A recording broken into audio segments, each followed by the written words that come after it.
ئەم شەویش هەر قسەمان لەسەر بەردەوام بوون یاخود دەستپێکردنەوەی هەناردەکردنی نەوتی هەرێمی کوردستان دەبێ کە عێراق تەنها بۆ دژایەتیکردنی هەرێم و خەڵکی کوردستان ئەو بۆریەی داخستووە. ئاخۆ ئەمە دەست پێ دەکاتەوە یانە وەزیری وزەی تورکیاش دەڵێ بەم زوانە دەست پێ دەکاتەوە، ئەمریکاش دەڵێ نەوتی هەرێمی کوردستان بۆ ئێمە گرنگە. ئەمانە کۆمەڵی بابەتن لەگەڵ میوانەکەمان قسەی زیاتری لەسەر دەکەین. میوانەکەمان زۆر بەڕێز بەهرۆز جعفەر سەرۆکی پەیمانگای مێدیتەرانە بۆ لێکۆڵینەوەی هاوپەیمانی و شارەزای بواری وزە ڕاستەوخۆ لە شاری سلێمانیەوە لەگەڵماندایە. کاک بەهرۆز شەوتان باش، گەلێک سوپاس بۆ بەشداریکردنیشتان لەگەڵمان لەم گەشتەی ژووری هەواڵی کوردستان 24. با لە زیانەکانی هەناردە نەکردنی نەوتی هەرێمی کوردستانەوە دەست پێ بکەین. تا چەند هەناردە نەکردن یا ڕاگررتنی هەناردەی نەوتی هەرێمی کوردستان زیان بە عێراق و هەم بە بازاڕی وزەی جیهانیش دەگەێنێت؟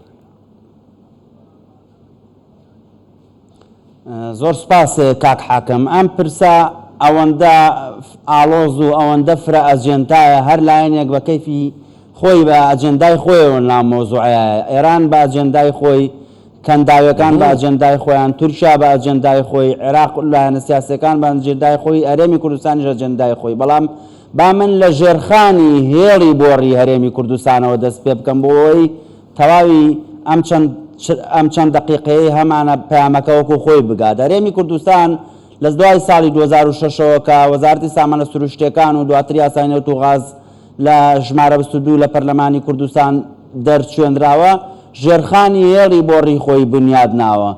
ئەگەر ببینین لە شەڵگەی کۆرمۆرەوە کە تقریباً چەند جارێک 3 جار لەلایەن میلیشاکان وەرشیکراوەتە سەر لە ناوچەی قارکەرەمی کۆن، بە 76 کیلۆمەتر هێڵی بۆڕی هاتووەتە شاری غازی چەمچەماڵ، 1200 مێگاوات کارەبای بەرهەم ئەهێنێت بۆ هەرێم بۆ ناوچەی سلێمانی و دەوروبەری. لەوێشەوە سەر و 70 کیلۆمەتر هێڵی بۆڕی چۆتە منتیقەی پیرداوەدی ئەولێر، ئەمە نزیکەی 70% کارەبای هەرێمی کوردستان بیناکات.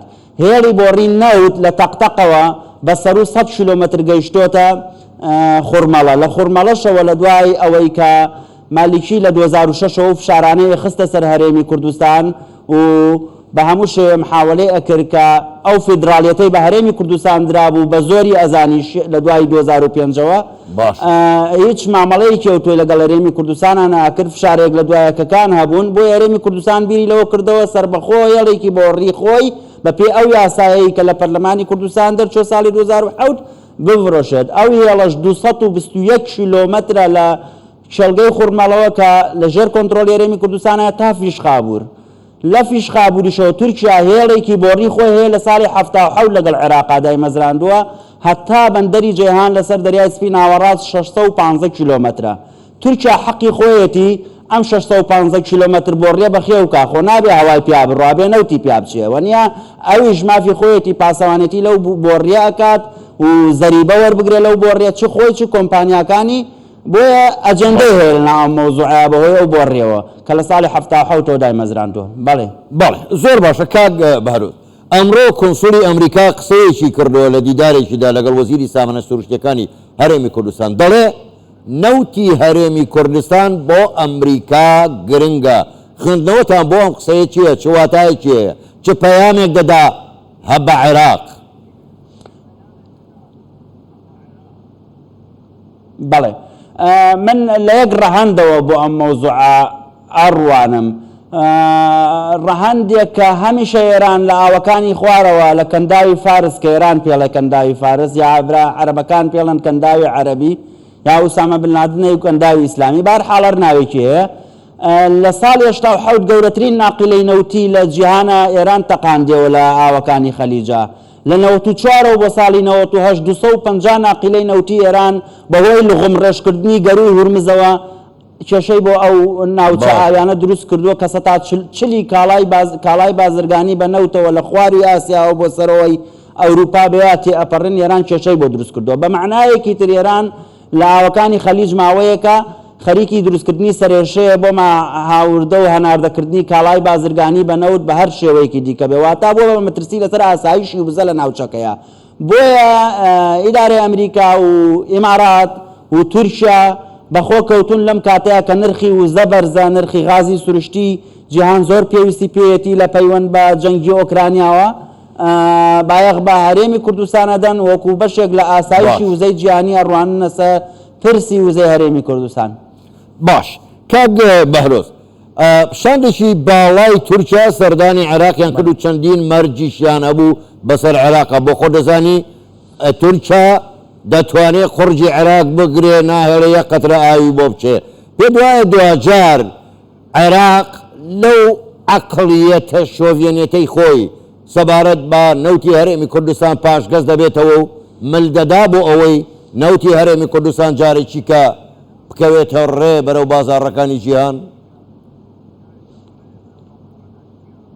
تۆزێک بەپەلەم حاوەلەم کرد هەموو ئەجەنداکانشی بکەمەوە هی تورکیا هی ئێران هی هەرێمی کوردستان بەڵام بەنسبەت عێراقەوە تۆزێک لە سەرخۆیی ئەوێ تاوەکو و پەیامەکە وەکو خۆی بگاتە بینەری یا وەرگری هەر کەسێک تۆ ببینیت عێراق ئەم حکوومەتەی کە هەیە حکوومەتی بەڕێز سوودانی دوای دوو خۆپیشاندانی جۆرا و جۆرا دوو خۆپیشاندان کە قوربانی زۆری لێکەوتەوە لە عێراقا دروست بووە و دوای دوو هەڵبژاردننی پێشوەختە ئەم حکوومەتە دروست بووە کە معلوم نییە ئێستا ئەمانەی لە کابینەکە بەشدارن لە حکوومەتی عێراقان نوێنەرایەتی سەتاسی هاوڵاتیانی عێراق و خەیاڵدانی عێراقیەکان بکەن لە بری ئەوەی بێن لێرە پانتایەکانی پێکەوە ژیان زیاتر بکەن بەڵام دەبینی لە یاسای بوجە جەختی لەسەر مافەکانی هەرێمی کوردستان کردوێتەوە پەرلەمانی کوردستان بە ئەمانشە حکوومەتی عێراقش بەڵام دەبینی مدیر عامێک لە ئەمانە عامە یا مدیر عامێک یان وەزیرێک لەنا حکوومەتەکەی سوودانیا کێشە بۆ هەرێمی کوردستان و قوتی هەرێمی کوردستان دروست دەکات. من بەنسبەت ئەوەی کە پێشووتریش نزیکەی سەر و 14 ساڵە من بەرگری لە پرسی نەوتی کوردستانەکەم بێ ئەوەی فلتەری جگەرەیەکم لە نەوتی کوردستانە هەبێت بۆ لەبەرەوەی یعنی خەڵکێکی زۆر دەبینیت لەم ماوەی ڕابردووە دەیانگوو هەرێمی کوردستان داهاتە نەوتیەکان تەسلیمی بەغدا ناکاوە کاری کێشەکەیە. من قەناعەتم وایە ئێستا بێ حکوومەتی هەرێمی کوردستان بانگەشە بکات بۆ ئەوەی دوکان بە دوکان کرێ دوکانەکانی ناو بازاڕەکانی کوردستانیش حکوومەتی عێراق خۆی بکاتەوە بۆی ببێن حکوومەتی عێراق چۆن بیرەکاتەوە. یعنی عێراق خۆی خاوەن غازی سروشتیە بەڵام 40% غازی سروشتی لە ئێرانەوە هاوردە ئەکات. یعنی کارەبای عێراق بەستەواتی بەستراوە بە ئێرانەوە لە دوای لە مانگی تەموزی ئەم ساڵەوە ساڵانە بای 4 میلیارد دلار کارەبا لە ئێران هاوردە ئەکات.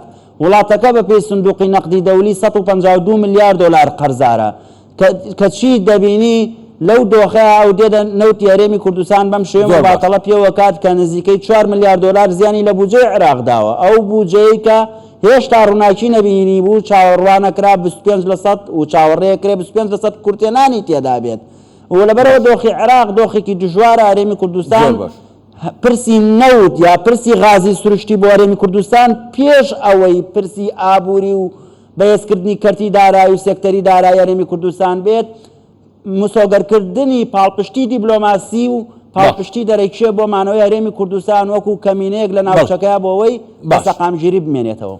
زۆر باشە کاک بەهرۆزە لە قسەکانی ئێوە بۆمان دەرکەوت کە عێراق خۆی دەسەڵاتی بەسەر خۆی دانیە. زۆر بەڕێز بەهرۆز جەعفەر سەرۆکی پەیمانگای مێدیترێنە بۆ لێکۆڵینەوەی هاوپەیمانی و شارەزای بواری و زەرڕاستەوخۆ لە شاری سلێمانیەوە لەگەڵمان بووی گەلێک سوپاس بۆ تۆ شەوتان باش.